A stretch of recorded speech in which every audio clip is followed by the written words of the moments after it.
Good afternoon. Ito po yung aking mga alagang mga pusa. Score. Pinapakain ko sila. Yan. Sinognog, busog. Ayan po, sinognog. Nog, bakit ayaw mo kumain? Nog, alika. Ako, ang laki ng tiyan ni Nog-Nog, kaya pala ayaw kumain.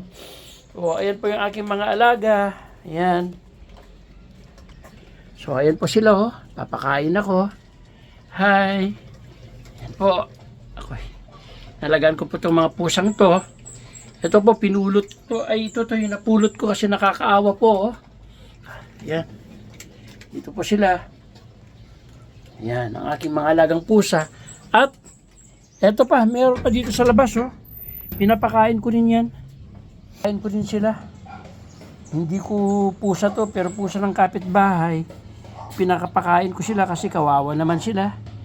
Yan, oh, baka may gustong tumulong na magbibigay ng pagkain nila, oh. Mga pusa sa labas. Pinapakain ko din sila. Ayan, oh. Kakaawa kasi itong mga to, may buhay din sila. Kahit hindi ko mga pusa, pinapakait ko na rin. Kagaya ito, pinulot ko lang to. Pangalan nito ay si Wakanda. Ayan. Wakanda. Ayan. Ito si Tres. Si Whitey. Ito naman si Dicky. Ito si Dos. Si Uno. Ayan po.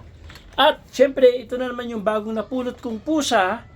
Si Nog-Nog. Busog na busog siya, oh. Ayan po. Ayan po yung aking mga alagang pusa. Oh. Yan. So, mahal na mahal ko itong mga hayop na to kasi may buhay din sila. Kahit na hindi ko pusa sa labas, ay pinapakain ko din sila. Ayan po. So, good afternoon. And please like and subscribe. Rich Poo Moto Addict.